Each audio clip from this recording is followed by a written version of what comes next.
ஆமு ஷாஜகான் அவர்கள். மாண்புமிகு பேரவை தலைவர் அவர்களுக்கும், மாண்புமிகு முதலமைச்சர் அவர்களுக்கும், மாண்புமிகு எதிர்க்கட்சி தலைவர் அவர்களுக்கும், சட்டமன்ற உறுப்பினர்களுக்கும் என்னுடைய நெஞ்சார்ந்த வாழ்த்துக்களை நான் தெரிவித்துக் கொள்கிறேன். மாண்புமிகு பேரவை தலைவர் அவர்களே, தமிழ்நாடு சட்டப்பேரவையிலே முதன்முறையாக உரையாற்றுவதற்கு எனக்கு வாய்ப்பளித்தமைக்காக உங்களுக்கு நெஞ்சார்ந்த நன்றியை நான் உரித்தாக்கிக் கொள்கிறேன்.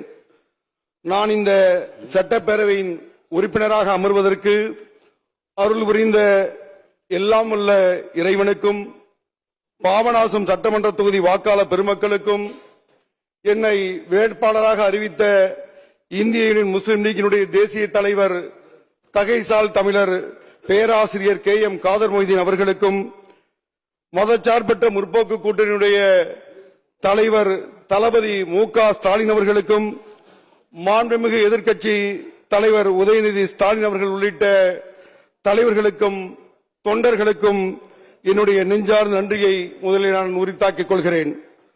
நடந்து முடிந்த சட்டமன்ற தேர்தலில் மகத்தான வெற்றி பெற்று முதல்வராக பொறுப்பேற்றுள்ள மாண்புமிகு தளபதி ஜோசப் விஜய் அவர்கள் இன்று நடைபெறும் நம்பிக்கை வாக்கெடுப்பில் வெற்றி பெற வாழ்த்துக்களை தெரிவித்துக் கொள்கிறேன்.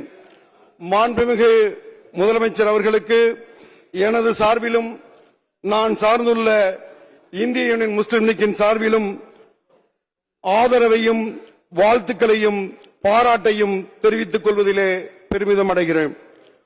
ஒன்றிய பாஜக அரசு மற்றும் ஜனநாயக விரோத சக்திகளின் சித்து விளையாட்டில் தமிழ்நாடு சிக்கிவிடக்கூடாது என்ற அடிப்படையில் இந்த அரசு பெரும்பான்மை நிரூபிக்க ஆதரவு என்ற ஒரு சிறப்பான முடிவை இந்திய யூனியன் முஸ்லிம் லீக் எடுத்திருக்கிறது.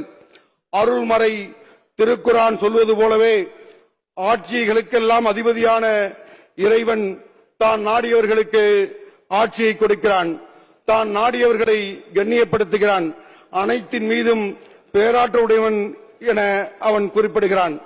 அதன்படி மாண்புமிகு ஜோசப் விஜய் அவர்கள் தலைமையில் இன்று தமிழக வெற்றிக் கழகத்தின் ஆட்சி அமைந்துள்ளது.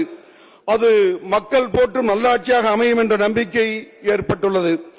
மக்களின் மௌன புரட்சி இப்படி ஒரு மாற்றத்தை ஏற்படுத்தும் என்பது வரலாற்றிற்கு ஒரு ஆச்சரியமான செய்திதான்.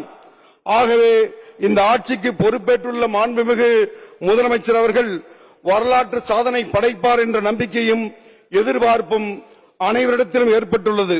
வழிபாட்டு தலங்கள், கல்விக்கூடங்கள், மக்கள் நிறைந்து வாழும் இடங்கள் அருகில் உள்ள மதுபான கடைகளை அப்புறப்படுத்தப்படும் என்ற இந்த அரசின் அறிவிப்புக்கு இந்த ஆட்சி நல்ல தொடக்கத்தின் அடையாளம் என்று பாராட்டுகிறேன்.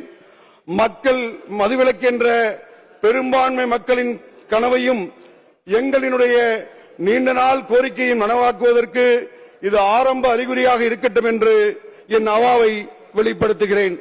அதுபோலவே தேசிய ஒருமைப்பாடு, சமய நல்லிணக்கம், சமூக நீதி, மாநில சுயாட்சி, தமிழ் மொழியினுடைய சிறப்பு, சிறுபான்மையினோர் பாதுகாப்பு, மாநில வளர்ச்சி உள்ளிட்ட உயர்ந்த தத்துவங்களை நிலைநாட்டுவதிலே உங்களுடைய அரசு திடமாக செயல்பட வேண்டும் என்ற அவாவையும் இந்த நேரத்திலே நான் வெளிப்படுத்திக் கொள்கிறேன்.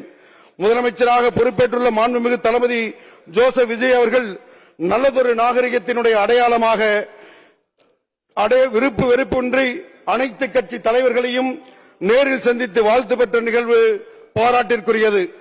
இந்திய தாய் திருநாட்டின் மிக மூத்த அரசியல் கட்சியில் ஒன்றான இந்திய யூனியன் முஸ்லிம் லீக்கினுடைய தலைமையகமான காயிதே மில்லத் மன்சிலுக்கு வருகை தந்து தலைவர் பேராசிரியர் காதர் மொய்தீன் அவர்கள் உள்ளிட்ட தலைவர்களை சந்தித்து வாழ்த்துக்களை பரிமாறிக்கொண்டார்கள்.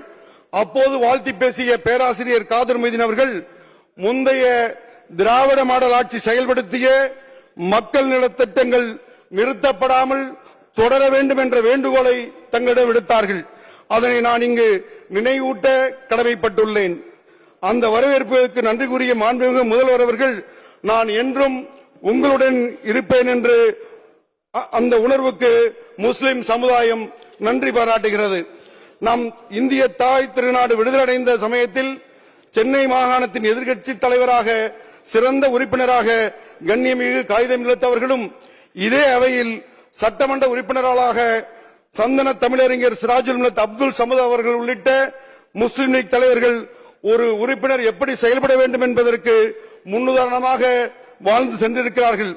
அந்த பாரம்பரியத்தில் வந்த நாங்கள் அதனை பின்பற்றி நடப்போம் என்று உறுதி கூறும் அதே நேரத்தில் நாங்கள் எண்ணிக்கையில் குறைவாக இருந்தாலும் சமுதாயத்தின் குரலாக ஒலிக்கின்ற காரணத்தினால் அதிக வாய்ப்புகள் தர வேண்டும் என்ற வேண்டுகோளையும் வெளிப்படுத்தி இந்த வாய்ப்பை வழங்கிய மாண்புமிகு பேரவைத் தலைவருக்கு நன்றி கூறி இன்று நம்பிக்கை வாக்கெடுப்பில் வெற்றி பெற இருக்கும் மாண்புமிகு முதலமைச்சர் ஜோசப் விஜய் அவர்களுக்கு நான் சார்ந்திருக்கக்கூடிய இந்திய யூனியன் முஸ்லிம் லீக்கின் சார்பிலே நெஞ்சார்ந்த வாழ்த்துக்களை கூறி விடைபெறுகிறேன். நன்றி, வணக்கம், வாழ்த்து.